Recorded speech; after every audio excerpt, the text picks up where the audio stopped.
I'm Jennifer Donellan, manager of the Media Relations Division. It is my pleasure to welcome you to the Metro Points Hotel on behalf of Chief Hank Stawinski as we prepare to undertake our Chief's Award ceremony. We are honored to start Police Thanksgiving Day with this ceremony, and we are thanking you for your outstanding commitment and service to Prince George's County. This is your celebration, so feel free to take pictures at any time during the presentations. You can come on up and take pictures. The protocol will be as follows. All electronic devices should be set to silent. No hats should be worn. Nobody's wearing hats, we're good. Everyone will stand for the display of colors. When the colors are presented, everyone will place their hand over their heart for the Pledge of Allegiance. When sworn award recipients approach the chief to receive their award, they will first render a hand salute. To begin, you'll meet Barley in a second. To begin our program, please stand for the presentation of colors by the Prince George's County Police Color Guard.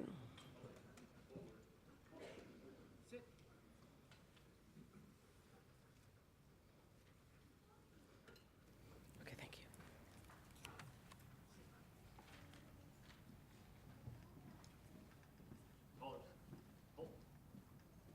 Ready? Freeze, stop.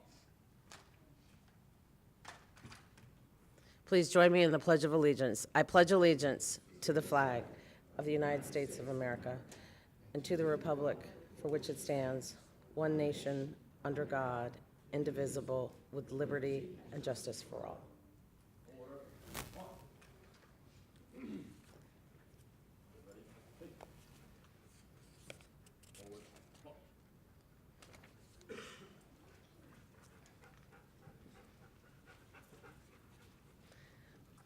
Please remain standing. Chaplain Rivera will now deliver the invocation. Good morning. Let us pray. Our Heavenly Father, indeed, we thank you for this opportunity, allowing us to come here for the Chief Award ceremony to recognize those, Father, who've gone beyond the call of duty. To them, Father, is all in a day's work. And now, Father, we ask you for your blessing. We ask this in Jesus' name we pray. Amen. Thank you. Please be seated. At this time, I'd like to introduce our platform guests. Please hold your applause until all of the guests have been introduced. Henry P. Stawinski III, Chief of Police. And he's going to get a big old welcome because he's making his way down. Assistant Chief Hector Velez, give a wave. There he is. We made him do an interview. Mr. Nicholas Magette, Prince George's County Chief Administrative Officer, is with us this morning. Deputy Chief George Nichols, Jr., Bureau of Forensic Science and Intelligence. Deputy Chief Chris Murtha, Bureau of Patrol. Acting Deputy Chief Jacqueline Raftery, Bureau of Investigation. Acting Deputy Chief Melvin Powell, Bureau of Administration and Homeland Security. The Honorable Sheriff Melvin C. High. The Honorable Danielle Glaros, County Council Chair. Acting Deputy Fire Chief Alan Doubleday, Colonel Mark Pearson, Department of Corrections, John Zeke Telechia, President FOP Lodge 89, and Police Chaplain Manuel Rivera, Sr. Thank you all for joining us. Next, I would like to recognize all members of our command staff and civilian directors by please standing.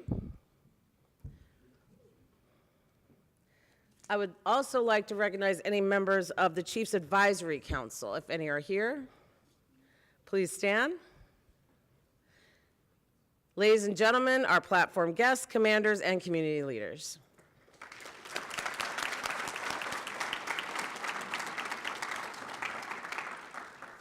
It is now my pleasure to introduce to you our Chief of Police, Hank Stawinski.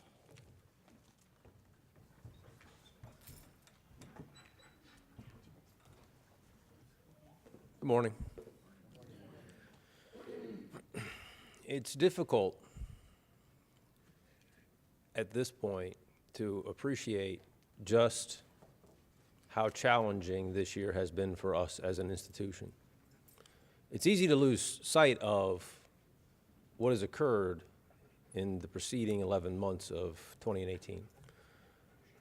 But I'd appreciate it if you pause for a moment of silence, acknowledging that we've lost 4 of our serving members this year, beginning with Mujahid, who was murdered So let's just pause and reflect on the people we've lost for a moment, please.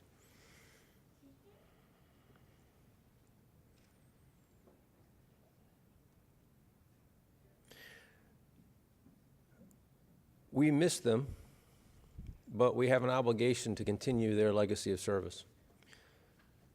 But coming back to the preceding months, so many of us this year have faced real danger. We've been involved in a number of police shootings. We've confronted people with handguns time and again. We've stood our ground, and you have accorded yourselves most honorably in defense of this community. This community appreciates the work that you're doing in a way that has not been as palpable in the past. I get calls constantly on your behalf. Some of you I see seated here right now. And that's why this ceremony is so important. That's why we're trying to do something different. That's why we're trying to acknowledge your efforts on behalf of this community today. An institution is judged by the people who comprise it, and this one is being judged extraordinarily favorably. Yes, we have challenges. We will meet those challenges and overcome them. We will stand our ground. We will defend our reputation, and we will continue to succeed. And I am assured of that quite simply by virtue of the fact that I'm looking at some of the finest people I've ever met in my life right now. Congratulations to all of you. You'll be receiving a number of different awards, again, in recognition of your efforts. I'd like to say that we've recognized every single good deed, but you know that's not true, because you don't speak up on your behalf. You're not in this for the attention. In addition, in today and in the days to come, all of you who participated in the domino operation will be receiving a special award with a ribbon in acknowledgement of those efforts, which, not to get off on a tangent, but if you look at where domino started and where we are today, you can draw a pretty bright line between that event and crime reductions so far this year. So thank you for that. And with that, I'm going to conclude, and I look forward to greeting you up here as you receive your well-earned recognition.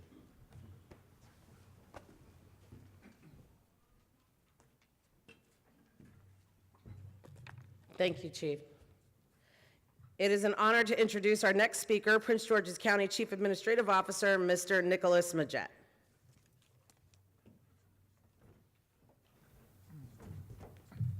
Good morning. On behalf of the County Executive, Rashawn L. Baker III, I bring you greetings. Mr. Baker really wanted to be here, but he's on travel. He asked me to be here on his behalf and to tell you how proud he is of Prince George's County's police force as being probably one of the best police forces in the entire nation. And I know that because as a member of the National Association of County Officials, we have annual meetings, and these are counties throughout the United States. And we always share experiences, we always share notes, and people know about Prince George's County. Prince George's County has done tremendous things in the past several years, especially under Mr. Baker in terms of economic development. But one thing people want in a community is a safe community. And that's the first thing they ask when they look for housing. They want to know, is this a safe community? And we can always say that Prince George's County is one of the safest communities in this region because of you, because of the work you do, and you really made us proud. As many of you know, this is the end of the Baker the Baker term, and we're transitioning out. And we had been looking over the past 8 years, and one of the things we've marveled at is what a great police force we have, and how that makes, you may not realize, but it really makes a big difference. Even with economic development, businesses want to come into a place that is safe. That's the first thing they want to know, is this a safe place? If I open a business, will customers come because they want it to be safe? And you all have done a lot in terms of businesses wanting to come to Prince George's County. And during the past 8 years, we probably had about $10 billion in economic development because of how safe our community is. MGM Resort, who would have thought 8 years ago that MGM would build one of his best casinos in Prince George's County? So I don't want to belabor the point because we have a long program, but Mr. Baker told me to specifically convey to you his appreciation for the great work that you've done throughout his administration, and we know you're going to continue that. So again, thank you for your service. Continue to do the work, and thanks a lot, and congratulations. Thank you. Round of applause. I know everybody's still a little frozen with the weather outside. Okay, I would like to call two ladies to the stage before I start the speech. I'm calling Andrea Tibbs and Jody Sands. You can come up right here.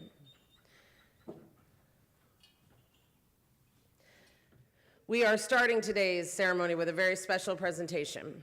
This past summer, there was a blood shortage in the region. The Prince George's County Police Department, along with the American Red Cross and other public safety agencies around the county, joined together for the very first Battle of the Badges blood drive. It was an extremely successful inaugural event. A total of 49 units of blood were donated. This amounts to 138 individuals being positively impacted because for every unit or pint of blood collected, up to 3 lives are potentially saved, and that is what the event was all about. It was another opportunity for public safety officers to yet again show their commitment to the citizens they serve. Because of this event, the American Red Cross has received requests to hold more blood drives in Prince George's County, and that is amazing news. Now, if you are wondering who won the Battle of the Badges blood drive, try saying that fast 3 times, and who gave the most units of blood, it was the Prince George's County Police Department. Our officers came out and donated a total of 22 units. That's a lot of lives saved. So here to present the very first Prince George's County Battle of the Badges Blood Drive Trophy to Chief Stawinski, who is accepting on behalf of all of the officers who came out to donate their time and their blood, are Andrea Tibbs and Jody Sands from the American Red Cross.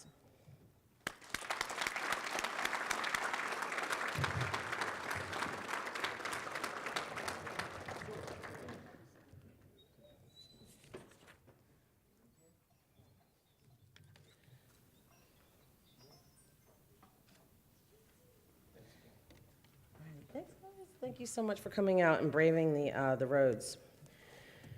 Okay, before we start, I need to give a shout out to Renee Peace-Carr. Where is she? Did she leave? She's over there? Wave your hand. She's right there. I don't know if many of you know, Renee Peace-Carr is our new Special Projects Manager in the Media Relations Division. She came into this agency and she was in news for 25 years? 19 years. And then she came into the Prince George's County Police Department and she had to learn about award ceremonies and all sorts of protocol that just, for a first timer is a lot to take in. And so this is the book, we have a number, which is great news because I'm not surprised. We have amazing officers doing amazing things. So the fact that she has been pulling off these ceremonies with literally no experience or history in doing this has been amazing. So I want to thank her ahead of what we're about to delve into.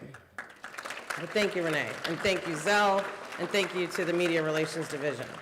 All right, so we are now going to present the Chiefs Awards. On April 26, 2018, at approximately 2:15 in the morning, a woman stopped a patrol officer and told him that her 76-year-old husband, who suffered from dementia, was missing. The weather was unseasonably cold, and the wife advised that her husband was only wearing a t-shirt, pants, and 1 shoe. On top of the danger caused by the weather and the risk of exposure, the missing man's mental state meant he would possibly be unable to take care of his basic needs for food and drink and would generally be unable to look after himself. One of the biggest dangers was that the man would walk in front of traffic in the dark of night like another dementia sufferer had done in the area just a few months before. For the next 14 hours, an exhaustive and continuous departmental search was conducted with the assistance of several investigative units, multiple patrol squads, 2 separate overlap squads, SAT officers, and Air One. Additional units from other departments were also involved, including the Metro Transit Police Department's video unit, a bloodhound, and an air unit from the Maryland State Police. Maryland Park Police search managers, Lieutenant Lieberman and Corporal Wolf also joined the search. These search managers were able to secure the assistance of the men and women in front of you, the Calvert Canine Search Team, an all-volunteer team that assists police departments in especially difficult searches. The Calvert Canine Search Team and Park Police search managers set up a base of operations at approximately 1 p.m. near the last point that the Maryland State Bloodhound tracked to. They diagrammed a strategic grid search and began deploying their specially trained air-sniffing dogs in small teams, along with a member of Frank's sector SAT. Several hours into their search, Canine handler, raise your hand, Mark Schleiger, Canine Farley, who can't raise his paw, and PFC King from SAT found the missing man in a wooded area near a lake. He was sitting down behind a cement structure in a way that made him invisible from almost every single direction. This same area had been searched by officers who were calling his name, but the man did not or could not respond. The man was taken by ambulance to a nearby hospital to be checked out. It is very unlikely that this man would have been found without the assistance of the Calvert Canine Search Team's specialized dogs. Well, yeah. For the dedication and cooperation displayed by this group of volunteers, who very likely saved the life of a Prince George's County citizen that day, the Calvert Canine Search Team is being awarded with a Chiefs Award.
The next award is for excellent police work while dealing with a mentally ill suicidal person. In the early morning hours of December 31st, 2017, officers from District 2 responded to an apartment complex in the 1800 block of Meserat Road for a suicidal male holding a child over the rail of a balcony in one of the units.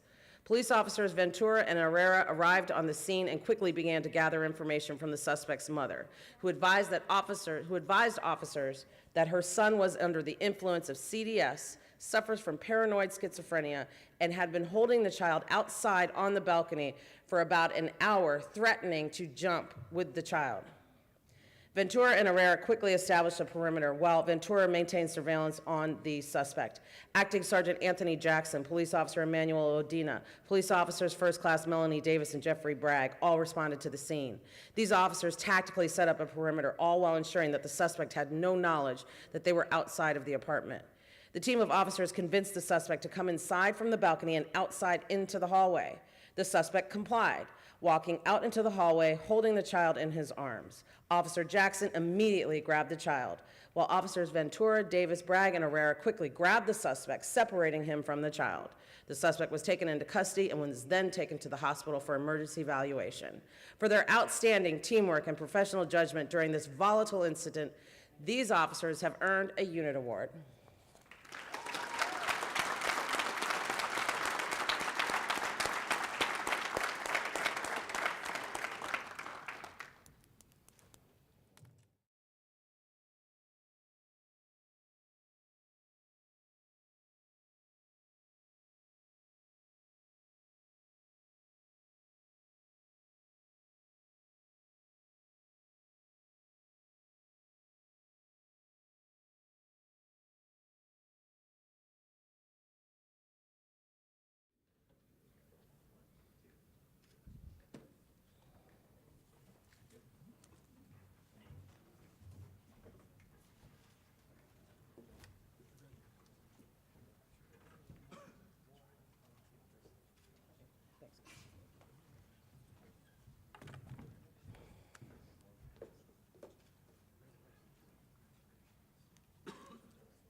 Thank you and congratulations. On January 30th, 2018, at approximately 12:20 a.m., officers were dispatched to a report of a residential breaking and entering on Chantilly Lane in Bowie. As officers were en route to the location, they received additional information that the homeowner, an 83-year-old man, had discharged a firearm at the suspect inside of his home. Once officers arrived, this victim gave a description of the suspect and his direction of travel. The victim also advised that he fired his personal handgun, but was unsure about whether or not he had actually hit the suspect. Sergeant Martin immediately directed incoming units to set up a perimeter and requested the assistance of Canine and Air 1. Air 1 and Canine handler Corporal Ward responded and joined the search for the suspect. As officers were maintaining the perimeter, dispatch received a call in the 3800 block of Clareton Drive, advising a man was lying on the front steps, asking for help, claiming to have been shot. Officers responded to this address and identified the man on the steps as the suspect that had been involved in the breaking and entering earlier. The suspect was shot twice in the chest and shoulder and was losing a significant amount of blood. The first units on the scene were Corporals Frank and Inzeo. They assessed the suspect's condition and saw that he was losing substantial blood from his chest. As the Fire and Emergency Medical Services Department were still minutes away from the scene, these officers reacted quickly, retrieving their emergency trauma kits while attempting to locate the entry points of the suspect's gunshot wounds. Sergeant Martin, Corporal Ward, and Police Officer Carvalho arrived next on scene. Carvalho encouraged the wounded suspect to keep his eyes open and to focus on breathing, while Ward cut away the suspect's shirt to find the entry points from the bullets. The officers applied a wound seal Band-Aid to the bullet holes in the suspect's chest, who was shaking and saying, "I'm gonna die." They continued to reassure and encourage him until Fire and Emergency Medical Services Department arrived. The suspect could have died at the scene due to his severe injuries if it were not for the quick and medically precise actions of the officers who went immediately into life-saving mode. For their actions, they have earned a life-saving award.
The next incident involves a shooting in the 2000 block of Sheridan Street that resulted in a homicide. On October 21st, 2017, PFC Carlos Garlaza from the RID North Robbery Suppression Team responded to the scene. Using his detailed knowledge of the area, Garlaza immediately began canvassing, looking for any possible suspects. A lookout was given by Public Safety Communications and Garlaza, I'm sorry, I'm just totally butchering your name, I know, just shoot me later. A lookout was given by Public Safety Communications and Garlaza observed a vehicle matching the description traveling slowly in the area of is it Agar? Agar. See, Chief, you want to switch spots? Agar Road and Somerset Street. While maintaining visual contact with that vehicle, Garlaza saw a person entering the vehicle as a passenger. Garlaza then noted that the vehicle had an invalid Texas temporary registration plate, which added to his probable cause to stop the vehicle. Garlaza advised Public Safety Communications that he was going to conduct a traffic stop and was joined by Corporal Jason Tidwell, Corporal Vincent Simmel, and PFC Leonard Cassioli. During the traffic stop, the driver made comments that PFC Garlaza recognized as odd and potentially incriminating. The officers contacted detectives in the homicide unit, and the driver and passenger were transported to CID for interviews. During the interview process, the passenger who had been observed entering the vehicle waived his Miranda rights and provided a full confession as to his involvement in the homicide. PFC Garlazo's quick actions and ability to gather critical information while observing potential crime suspects, along with the assistance of Officers Tidwell, Simmel, and Cassioli, led to the apprehension of a dangerous homicide suspect just minutes after the crime. For their cohesive teamwork, these officers have earned a Unit Citation Award.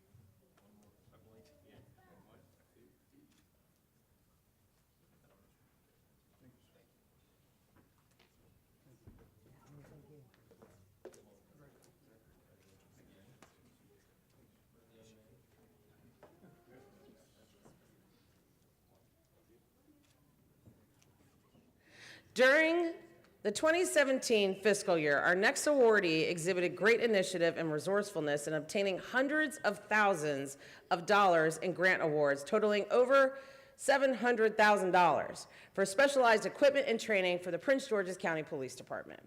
Lieutenant William Abuwala tireless efforts resulted in funding for critical equipment such as patrol shields, night vision goggles, SWAT breaching kits for training. He was also able to procure 4 fully equipped Chevy Suburban trucks outfitted with the latest response and equipment storage needs, which are currently being utilized by members of our emergency services team. Lieutenant Abuwala secured tens of thousands of dollars in training funds for our emergency services teams in specialized fields such as hostage rescue training, explosive breaching, and aerial platform shooting. Because of his continued efforts, we can send our officers to quality high-level training at little to no cost to the department or the officer.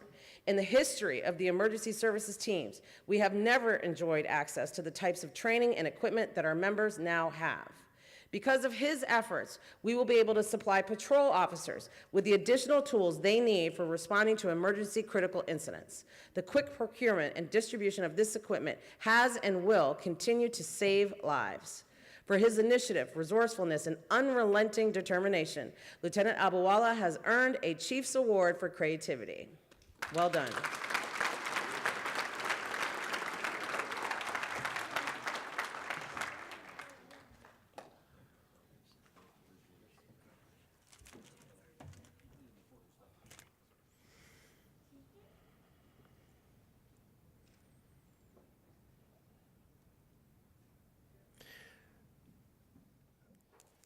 On December 30th, 2017, at approximately 11 a.m., members of District 3 Patrol Squads 54 and 24 responded to the 5700 block of Silver Hill Road in District Heights for a call of an attempted carjacking with a victim who was shot. Once officers arrived on scene, they provided first aid to the victim until an ambulance arrived. Officers also quickly set up a perimeter and reviewed security camera footage. While looking at the surveillance video, Corporal Dwayne Smith was able to get a description of the suspect and determine that he was armed with a handgun. Despite broadcasting a description of the suspect, officers were unable to locate the suspect at that time. Around 3 p.m., officers were dispatched to a local liquor store in the 3300 block of Walters Lane in Forestville. Once there, officers located a victim who was suffering from multiple gunshot wounds. Police officers Brandon Westfall and Terrence McDonald immediately provided medical aid to the victim. They were assisted by Police Officer First Class Bradley Golway, who arrived on scene shortly afterwards. Unfortunately, despite the officers' dedicated attempts to save his life, the victim died of his injuries at the hospital. While the victim was being transported to the hospital, Sergeant Chad Miller and Corporal Smith and Hartman provided crowd control, interviewed witnesses, and reviewed surveillance footage in order to obtain a suspect description. They discovered the description of the suspect responsible for the earlier attempted carjacking and shooting matched the description of the liquor store shooting suspect. While canvassing the area, an officer from the District Heights Police Department observed a suspect matching the broadcasted description walking through the neighborhood. He kept the suspect in view as members of Squad 24 and 54 responded to the area. Sergeant Drummond, Corporal Peters, POFC Robeson, and police officers Sharp, Oliver, and Thomas began to tactically approach the suspect while avoiding a potential crossfire situation. Despite the tremendous risk that the suspect was potentially still armed, officers still approached. With the assistance of the Canine unit, officers made contact with the suspect, ordered him to the ground, and took him into custody without incident. The handgun used in both crimes was recovered from the suspect's pocket. As a direct result of outstanding team communications and sound police tactics, a violent criminal was stopped from causing further danger to the community, and a handgun was removed from the streets of Prince George's County. For their actions, they have earned a citation award. Furthermore, the following officers are being commended for their professional dedication during a dangerous situation where they challenged and captured an armed suspect known to have shot 2 victims, as well as their life-saving efforts on behalf of the victims. In addition to a unit citation, those officers are receiving an award of merit.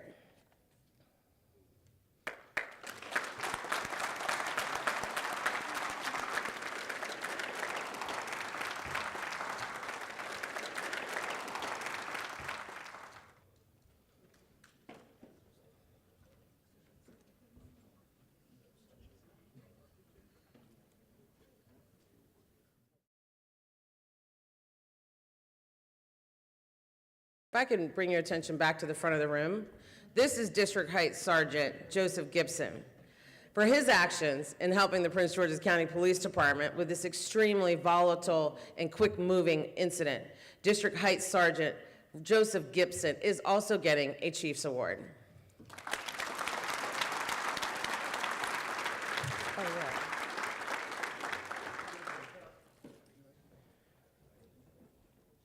And Police Officer Terrence McDonald is one of the officers who's additionally getting the Award of Merit.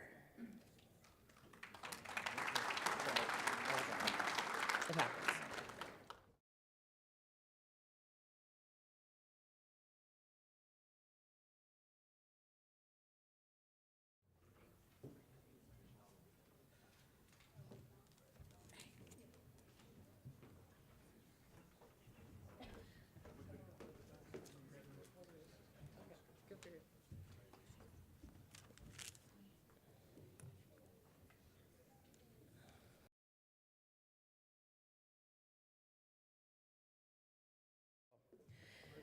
Police Officer Timothy Tully.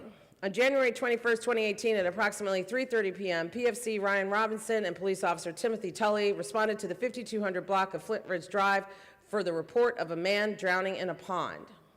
Upon arriving on the scene, the officers quickly determined that there were 3 people in the pond screaming for help and struggling to stay afloat.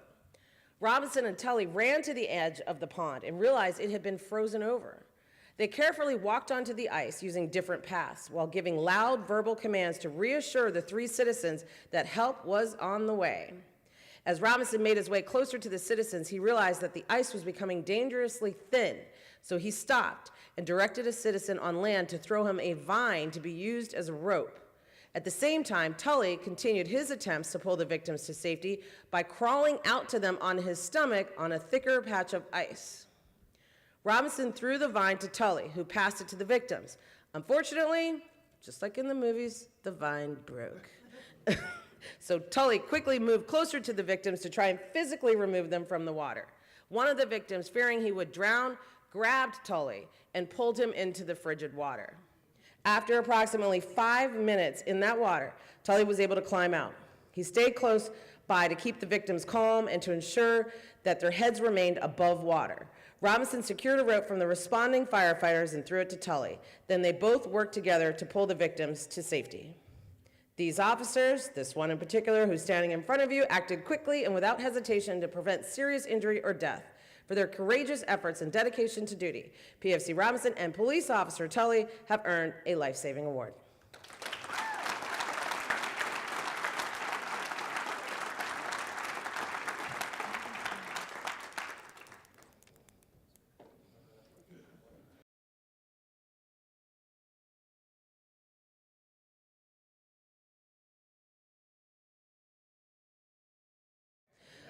On January 10th, 2018, around 12:10 p.m., officers responded to a residence in Accokeek for the report of an attempted suicide. The caller stated he received a text showing a picture of his wife tied with something tied around her neck and a message saying that this would be her last text. The gentleman provided the door security code, and when PFC Marcus Shanks and police officer Ryan McLean arrived on scene, they made immediate entry and began searching the residence. When they got to the second level of the home, they discovered the wife hanging in the stairwell from a curtain tied to a third-story banister. PFC Shanks began to cut down the woman, and with the help of Corporals Michael Anise and Desmond Dawson and police officer Ryan McLean, once the woman was cut down, the officers checked for a pulse and signs of life and found none. CPR was immediately administered, with Corporal Anise providing rescue breaths and PFC Shanks conducting compressions. The breaths were not immediately effective, and attempts were made to clear and ensure an airway. Corporal Dawson assisted with ensuring an airway and checking to make sure that there was chest rise and that officers were doing effective compressions. Corporal Dawson remained in contact with Public Safety Communications, providing status updates for the patient and inquiring about the status of the ambulance. McLean and Officer Timothy Green switched out with Officer Shanks every 2 cycles of compressions.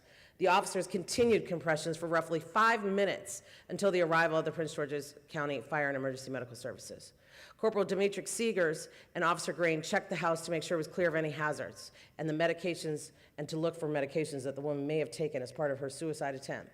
Officer Douglas McMillan secured the scene and assisted the medics into the residence. The Prince George's County Fire and Emergency Medical Services Department made arrangements for the woman to be airlifted to the hospital.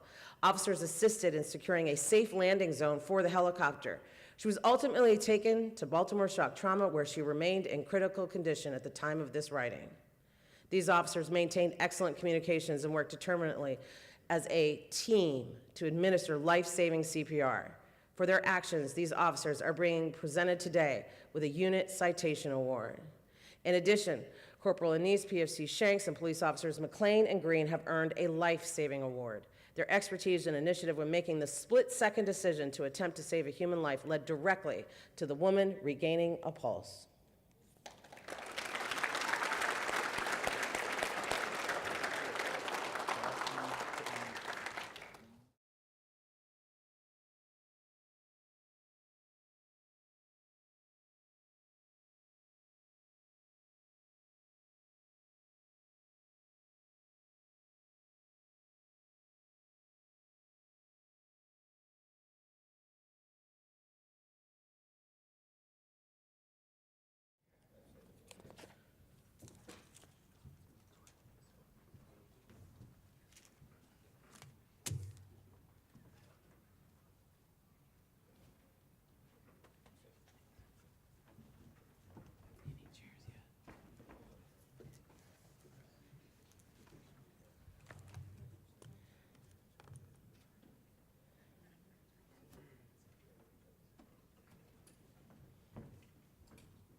In the early morning of May 3rd, 2018, Lieutenant Sean Burrows and Sergeant Scott Drummond were on patrol in the area of Suitland Road and Homer Avenue when they were flagged down by a citizen screaming that his cousin had been shot. As Burrows gathered information, Drummond ran to the passenger side of the vehicle and found an adult male bleeding heavily down the front of his shirt. He immediately notified Public Safety Communications and requested that medical aid and additional officers be sent to the scene. Drummond grabbed his issued trauma kit and began to treat the male victim and discovered that the victim had been shot in his chest above his heart. Lieutenant Swanger arrived next on scene, grabbed his issued trauma kit, and assisted Sergeant Drummond with rendering aid to the victim. After obtaining information about the shooting, Burrows notified communications of the exact location of where the shooting occurred and directed responding units to the location. PFC James Robeson and police officers Leo Thomas and Brendan Westfall arrived and assisted removing the victim from the vehicle. They immediately started CPR on the victim, who had stopped breathing. These officers were successful in getting the victim breathing again prior to Fire and Emergency Medical Services personnel arriving and taking over medical care. The victim was taken to the hospital in critical but stable condition and subsequently survived his injuries. Corporals Dwayne Smith and Eric Guerra, PFC Bradley Galway and police officer Joseph Easley arrived and aided in securing the crime scene. Due to these officers' actions, the scene was quickly stabilized and the victim was rushed to the hospital. For their outstanding teamwork and professional judgment during this volatile incident, these officers have earned a unit award. The members of Squad 54 worked quickly and cohesively together to begin treatment that ultimately saved the life of a gunshot victim. At the same time, they secured the scene and preserved evidence that will hopefully lead to the apprehension and conviction of the suspect that shot him. For these actions, they are being presented today with a unit citation. In addition, these officers' life-saving efforts have earned them a life-saving award. The gunshot suffered by the victim damaged an artery. Without the immediate medical aid of the officers first on scene, he would have died from his injuries, and that life-saving award goes to Lieutenant Jordan Swanger, who stands in front of you. Congratulations.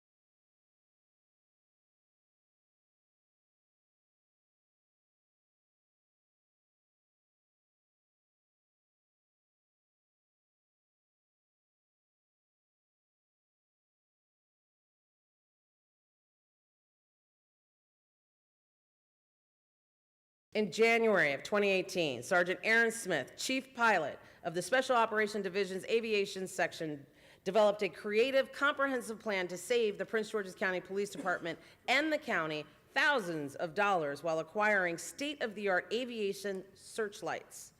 The new Traca A800 searchlight system is much more advanced than the 30-year-old technology that was being used. It could even illuminate a scene for the aircrew night vision goggles without warning suspects or losing a tactical advantage. One of the challenges with acquiring the cutting-edge searchlight technology was the high cost. Another issue was that there were no FAA-approved procedures to mount the searchlight onto the county's MDHI aircraft. Determined to find a remedy for both the cost and engineering issues, Sergeant Smith contacted Traca Systems Australia, a leading manufacturer of searchlights. He quickly developed a rapport with the sales staff and came up with a proposal that would allow the police department to acquire the searchlights. Sergeant Smith helped Traca Systems develop test flight procedures. His training and experience as an SOD chief pilot qualified him to personally conduct the test flights required by the FAA. Thanks to Sergeant Smith's commitment, the police department would receive one Traca A800 searchlight system, and with engineering and installation at no cost. This also included the FAA approval required for the department to install future Traca A800 systems on county aircraft with no additional design or engineering fees. Sergeant Smith's plan saved the county over $85,000 for the light system, $12,000 for the installation fees, and more than $30,000 for engineering design and FAA certification. By obtaining the STC, the police department was able to obtain a federal grant for an additional $100,000 for this second searchlight. Ladies and gentlemen, we applaud Sergeant Aaron Smith, who has received a Chief's Award for creativity.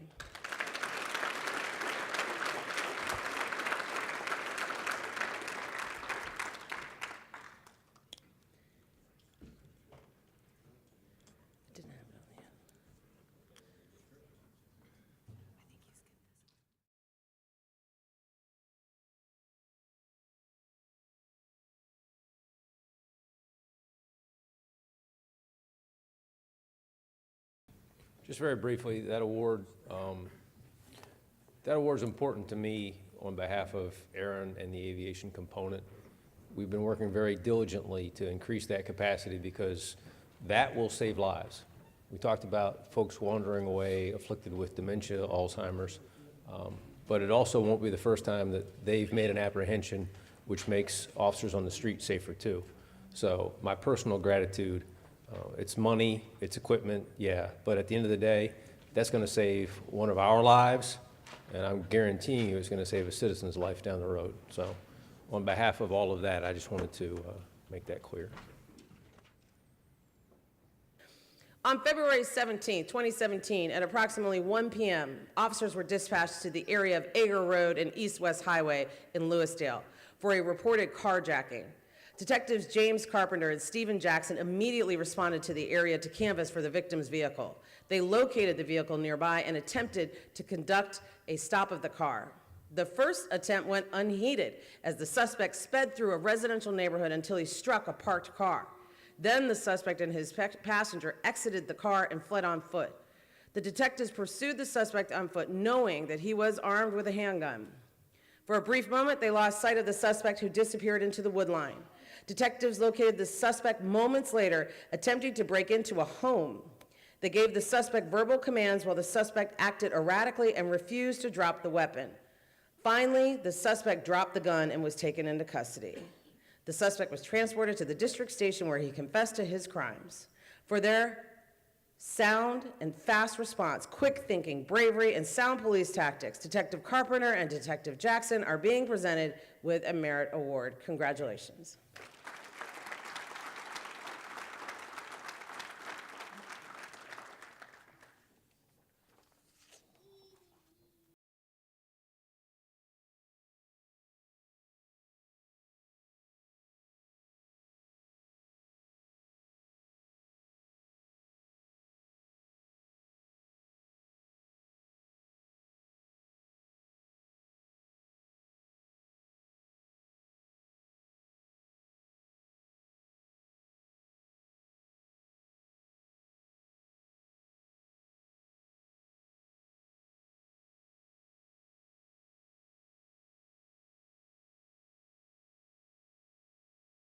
On January 24, 2018, at 2:35 a.m., patrol officers from the District 5 Clinton Station responded to Ballard Lane in Clinton for the report of a shooting. When officers arrived, they located a man lying in the street suffering from gunshot wounds. The victim, who was working as a taxi driver, had to be transported by helicopter to Baltimore Shock Trauma to be treated for his injuries. Investigators from the Regional Investigations Division Southern Region, along with our robbery suppression team, were notified and responded to the scene. Acting with a great attention to detail, the patrol officers who initially responded to the scene were able to figure out the telephone number that had ordered the taxi, and they provided that number to investigators. Approximately 1.5 hours into the incident, investigators were contacted by the robbery suppression team from the Central Region, who were investigating an armed carjacking of another cab that had just occurred on Torrington Drive in Upper Marlboro. It was discovered that the suspect in that incident had used the same phone number to call for that cab, and it was the same phone number that was used to order the cab related to the initial incident. Investigators from the two robbery suppression teams, along with assistance from the Federal Bureau of Investigation's Cross Borders Task Force and the Alexandria City Police Department, worked diligently in a coordinated effort to identify and locate the suspects. Just 24 hours into the investigation, all 3 suspects were arrested. Due to these investigators' exceptional investigative methods and interview skills, full confessions involving a total of 4 robberies across 2 jurisdictions were obtained from the suspects. Investigators were also able to execute a high-risk search warrant, recover the carjacked taxi, the suspect vehicle, and property belonging to multiple robbery victims. That's what I call job well done. For their outstanding teamwork and unrelenting determination to make Prince George's County a safer place to live, these officers and investigators in front of you have earned a Unit Citation Award. Congratulations.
For the next award, it's for two officers, one of whom is standing in front of you, who revolutionized the way officers register for in-service with a firearms training section of the Training and Education Division.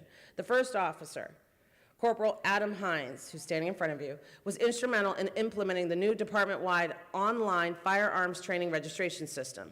The old system consisted of sending paperwork via department mail, redundant emails and calls, and at the end of the day, officers were still sometimes unsure of their training dates. The new system, a computer program written by Lieutenant Jason Smith, allows officers to select their own training dates. This improves attendance, helps track registrations accurately, and eliminates most discrepancies in scheduling and communication. In addition, officers receive an instant confirmation of their class registration, and all requested updates are made instantaneously. Corporal Hines and Lieutenant Smith were not asked to spearhead this program, but they knew it was needed for the department to be more efficient, so they took it upon themselves to get it done. Their hard work and diligence are prime examples of officers taking the initiative and bettering our department with the enhancement of quality communication. The new firearms registration system is used for all departmental weapon qualification courses, and the financial savings from paper, ink, and most importantly, time are substantial. For their resourcefulness, initiative, and ingenuity, Corporal Adam Hines and Lieutenant Jason Smith, who couldn't be here, have earned the Chiefs Award.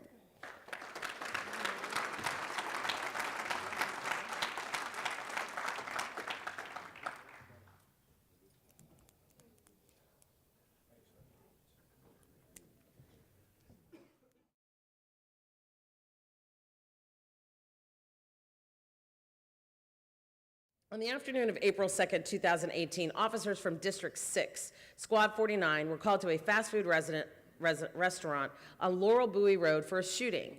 Once the officers arrived, they discovered an unresponsive gunshot victim sitting in the passenger seat of an SUV. PFC Woodrow Schenk immediately grabbed his issued trauma kit from his cruiser and, along with the assistance of Corporal Chris Nalesnik, began to render medical aid to the victim. Schenk and Nalesnik were able to control the victim's bleeding and maintain a pulse long enough for more advanced life support technicians to arrive on the scene. While Schenk and Nalesnik were performing these life-saving measures, other members of Squad 49 arrived on the scene. These officers secured vital witnesses, provided crime scene updates, and broadcasted timely lookout information that was imperative to the investigation. There was concurrently a secondary crime scene located in an adjacent apartment complex, which was also very busy as students were coming home from school. At the fast food restaurant scene, Lieutenant Fred Walford directed PFC Marlon Baroka and Police Officer Issa Basma to secure the scene and maintain witnesses inside and around the restaurant. Acting Sergeant Michael Summers and Police Officer Carlos Marufo secured the main witness, who was with the victim at the time of the shooting. Based on information provided by this witness, they located and secured the scene where the shooting actually occurred, which was at a nearby apartment complex. PFC Darius Harvin also responded to the scene of the shooting and helped secure that scene as well as conduct traffic control. During this time, Summers and Marufo obtained imperative information from the witness and were able to broadcast the identity of the suspect, including a name, clothing, and vehicle description. With limited resources and manpower available, these officers from Squad 49 were able to maintain and secure 2 crime scenes and tend to a dying victim. The victim was taken to Prince George's Trauma Center with critical injuries, where unfortunately he passed away. The cumulative efforts and actions performed by these officers at this incident should stand as a model for others to learn from when facing similar situations. For this outstanding teamwork, these officers have earned a unit award. In addition, for their professionalism and ability to rely on their medical trauma training while tending to a gravely wounded gunshot victim, Corporal Nalesnik and PFC Schenk have earned a merit award.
On June 20th, 2018, at 11:30 a.m., Marine Unit officers Corporal John Clayton and Corporal Trevor Krause were patrolling the Potomac River around the National Harbor. That's when they heard a very loud explosion, and they observed, along with the rest of the DMV, a large plume of smoke coming from the travel lanes of the Woodrow Wilson Bridge. Corporals Clayton and Krause and the boat operator immediately responded towards the Woodrow Wilson Bridge while notifying communications of the emergency situation developing. The officers arrived at the bridge in under a minute's time and observed a boom truck fully engulfed in flames, and that several vehicles on the bridge were also on fire. The boom truck, which was being used for bridge repairs, was fully extended underneath the bridge. Inside the bucket of the boom truck were 3 construction workers who were trapped approximately 60 feet above the water and directly underneath the fire. That's when a second explosion occurred. Clayton and Krause witnessed the bucket shake violently and saw all 3 men were barely hanging on. Clayton quickly notified the United States Coast Guard of the emergency and that extraction was necessary. Access to the bridge needed to be shut down to all commercial and recreational boat traffic due to hazardous materials spilling from the roadway and to make way for the rescue efforts. The 3 men were observed trying to jump into the Potomac River to exit the bucket. However, Clayton and Krause quickly determined that the river was at low tide and that a jump from that height into the shallow water could cause severe injury or even death. Both officers began giving the men verbal commands advising them not to jump, and Clayton positioned the police boat under the men until more rescue units arrived. Sergeant Charles Perry, officer in charge of the Marine Unit, directed Sergeant Charles Seward to take another police vessel along with the additional officers out to the Woodrow Wilson Bridge scene to assist with the perimeter. Seward immediately responded to the scene along with Corporal Jonathan Gibbs, Corporal Teresa Murphy, Corporal Marcus Tibbs, and PFC Anthony Sharetta. These additional units assisted the Metropolitan Police Department of the District of Columbia and the United States Coast Guard in shutting down the waterway and keeping rescue personnel on top of the bridge apprised of the situation below. The fire departments, plural, working on top of the bridge, started to extinguish the fire and began the difficult extraction mission. Using hand signals to communicate with the Marine Unit, they began lowering each construction worker from the trap bucket. Diesel fuel then began to pour down from the bridge on top of Corporals Clayton and Krause as the fire department was putting out the fire above. While both officers were being doused continuously with fuel, they kept the Prince George's County Marine U-boat in position so the descending workers could drop safely into the craft. Corporal Krause maintained visual contact of each construction worker, and as they reached the Prince George's County Marine U-boat, released them from their harnesses. Then the rescue workers were transported to the Virginia shoreline. Corporals Clayton and Krause were both covered in diesel fuel during the incident and had to be decontaminated and treated for hazmat exposure by the Alexandria City Fire Department. For outstanding teamwork and their unrelenting dedication to service displayed during this hazardous incident, all of these officers are being presented with a Unit Citation Award. Congratulations.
On May 14th, at approximately 3:35 a.m., officers responded to a burglary alarm at a fast food restaurant on Woodyard Road in Clinton. Officer Scott Castillo was the first officer to arrive on scene. As he approached the business, he approached one of the drive-through windows and noticed that it was shattered. Officer Castillo then moved into position to gain a view of the interior of the restaurant, at which time he observed a suspect inside near the restaurant safe. Castillo alerted Public Safety Communications as Sergeant Sean Urbina, Corporal Scott Weisbrod, and officers Derek Taylor and Jason Carter were arriving on the scene. These officers quickly formed a perimeter around the building to contain and isolate the suspect. From a position at the front of the building, Sergeant Urbina maintained visual observation on this armed suspect and began to give the suspect verbal commands to surrender himself. The suspect initially failed to comply with his commands. Sergeant Urbina then observed a handgun in the suspect's hand and immediately notified all officers on the scene that the suspect was armed. The suspect then suddenly exited the building as Corporal Weisbrod was moving into his position. That suspect, still armed with his gun as he was exiting, Corporal Weisbrod discharged his issue service weapon, striking the suspect. After confirming the threat had been neutralized, officers immediately began administering medical aid. Taylor retrieved the tactical combat casualty care kit from Castillo's cruiser, and Carter applied a tourniquet to the suspect's upper left leg. Carter, Taylor, and Castillo continued their attempts to control the bleeding until medical personnel arrived. Throughout the duration of this incident, the involved officers continued to use sound judgment and superb communication skills. They showed extreme discipline, restraint, and awareness in this fluid incident. For their efforts, these officers have earned a Unit Citation Award.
On June 26, 2018, Corporal Han Park was working an interior assignment at the MGM Hotel and Casino when he heard a radio transmission that advised someone had been shot on MGM property.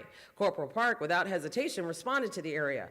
While he was responding, he received additional information and realized that someone had been shocked, not shot, near the theater.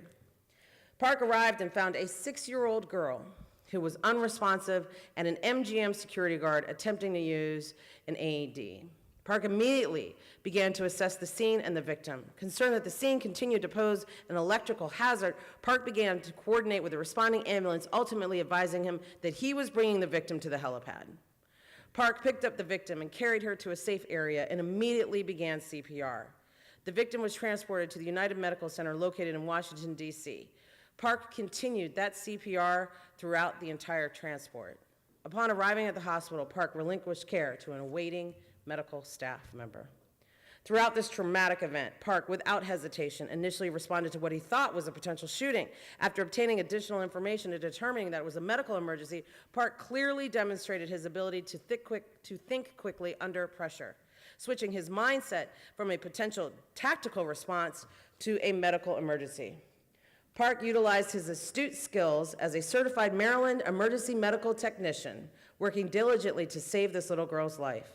He was able to work through the chaos and the stress of the circumstances he was presented, giving the victim the best chance he could for survival.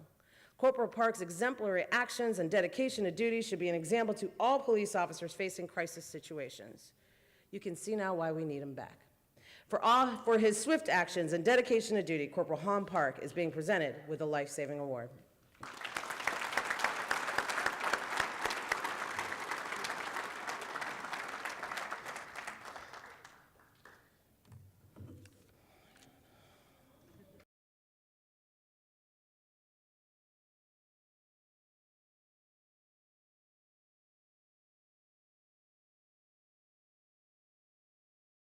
In the early afternoon of August 6, 2018, a man armed with a knife entered a restaurant on Eastern Avenue.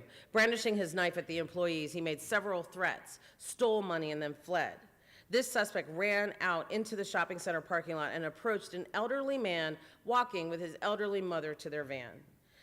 Sergeant Patrick McClam, who was on patrol nearby, responded to the scene and determined that the suspect had kidnapped the victims only moments earlier. Sergeant McClam immediately broadcasted a detailed lookout for the victim's vehicle.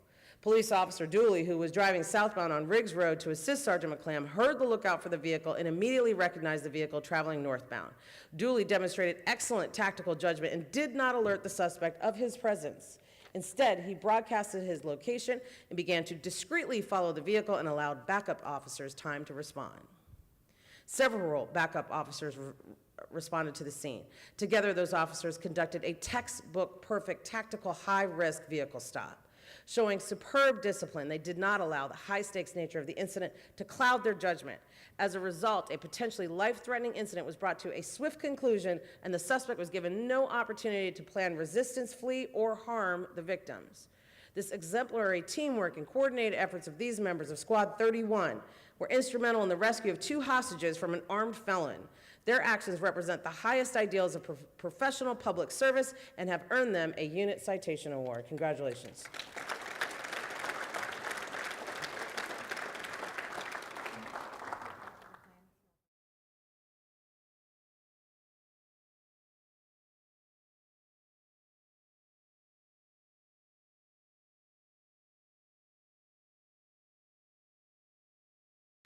On September 3rd, 2018, at approximately 9:05 p.m., officers responded to an incident in Oxon Hill where a man was involved in a physical domestic dispute with his girlfriend. The girlfriend was able to get him out of the apartment and lock the door. The man became irate and punched the picture window of the apartment to try to gain entry, and in doing so, sliced his right arm on the glass, severing an artery. Corporal Trevor Krause, Police Officer Gregory Lynn, and Police Officer Miguel Martinez found the man lying on the ground in front of the apartment, bleeding profusely from the laceration to his arm. He was barely conscious and appeared to be bleeding out. The officers quickly leapt into action. Krause identified where the blood was coming from and held the man still while directing Lynn to get a tourniquet. Lynn retrieved his tourniquet and applied it to the man's upper right arm, staunching the flow of blood from the wound. Martinez applied pressure to the wound and applied a strap over the tourniquet to help keep it in place. Police Officer Billy Carter arrived on scene and helped Martinez apply pressure to the wounded area. These officers continued to provide emergency first aid until the Prince George's County Fire Department and Emergency Services arrived. At that point, paramedics stabilized the man, then transported him to the Prince George's Hospital Trauma Center, where he survived. The quick response of these officers resulted in the survival of a man who was suffering from a life-threatening injury. For their actions and their dedication to duty, they have earned a life-saving award.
On August 29, 2018, at approximately 12 p.m., PFC Irving Esteem was working a part-time security position at Target on Donnell Drive in Forestville. He heard a disturbance and went to investigate and saw a suspect armed with a knife standing over a male victim who had been stabbed multiple times. PFC Esteem began giving commands for the suspect to drop the knife, which the suspect refused. The suspect then grabbed a woman who was attempting to leave the store, held the knife to the victim's throat, and started to drag her through the store's parking lot. PFC Esteem walked right in step with the suspect while calmly urging him to drop the knife and let go of the woman, while radioing for backup and providing updates for responding officers. While PFC Esteem was negotiating with the suspect, Sergeant Chad Melby, Corporal Alan Smith, and police officers Thomas Lester and Sarah Kavanaugh arrived on scene. Sergeant Melby and Corporal Smith quickly formulated a tactical plan and passed on instructions to officers Lester and Kavanaugh as they tactically approached the suspect. Sergeant Melby and Corporal Smith realized that the use of lethal force was not the best option for this situation based on the actions of the suspect in the crowded parking lot, and then instructed Lester to then use his taser. Lester approached the suspect and deployed the taser. The taser deployment worked to incapacitate the suspect, and the suspect fell to the ground. Smith, Kavanaugh, and Lester, at serious risk of injury, moved in and disarmed the suspect and placed him in handcuffs. Esteem and Melby attended to the woman who had just been released, uninjured, thanks to these officers. While officers were dealing with the hostage situation, Corporal Gordon Harris, PFC Michael Brown, and police officers Justin Burbank and William Mitchell ran into the store to provide medical aid to the male victim. They quickly assessed his injuries and were able to stabilize him so he could be transported to the hospital. The remaining officers on his team responded to the scene, quickly located witnesses, and secured both crime scenes. Due to these officers' quick response and attention to duty, it provided EMS personnel and responding detectives a safe and effective route into the scene. For the fortitude and exemplary teamwork displayed by all officers during this incident, they have earned a unit citation. In addition, for their quick actions in negotiating with and disarming a dangerous suspect and averting a potential tragedy, Sergeant Chad Melby, Corporal Alan Smith, PFC Irvin Esteem, PO Sarah Kavanaugh, and Police Officer Thomas Lesser will be receiving a merit award. Congratulations to you all.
On June 14th at approximately 6:30 p.m., Corporal Michael Owen and Officer Devin McKenzie responded to 28th Avenue and Keating Street in Temple Hills for a report of gunshots in the area.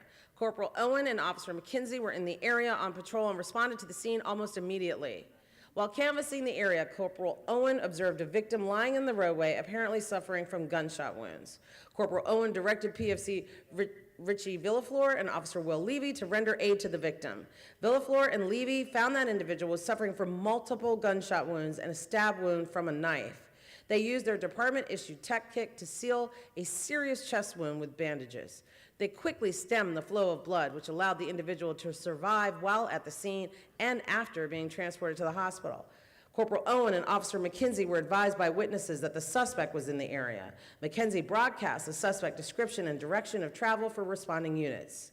While canvassing the area on foot, Owen and McKenzie located a second victim, bleeding profusely in a bush next to a house a block away from the first victim. This victim was suffering from multiple gunshot wounds to the legs and wounds to his body. Owen and McKenzie applied a tourniquet to his leg and applied pressure and bandages to his other wounds. While marking the crime scene with crime scene tape, PFC Villaflor located a 9mm Glock and a knife with a 6-inch blade believed to have been used in the crime. Officers on both scenes were able to stabilize the victims at both locations until Prince George's Fire Department and Emergency Services arrived. Their quick actions resulted in the survival of both victims and helped avert a loss of life. These officers showed great courage and diligence while dealing with an evolving scene and remained calm in a stressful situation. Their dedication to keeping the residents of Prince George's County safe is commendable, and for their exemplary actions, they are receiving a life-saving award. Congratulations, gentlemen.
Okay, we're going to invite the, oh yes, hold on, Chief. I'll just take a second. I want to thank everybody for staying while this entire process plays out. This is important to me that these men and women are recognized. I want to thank everybody up on the platform who had a part in this somewhere along the way. Our council, corrections, fire EMS, you heard time and time again, fire EMS came and finished the life-saving work in our sheriff's office. So God bless y'all. Thank you again, and we'll see you out there on the side of the road.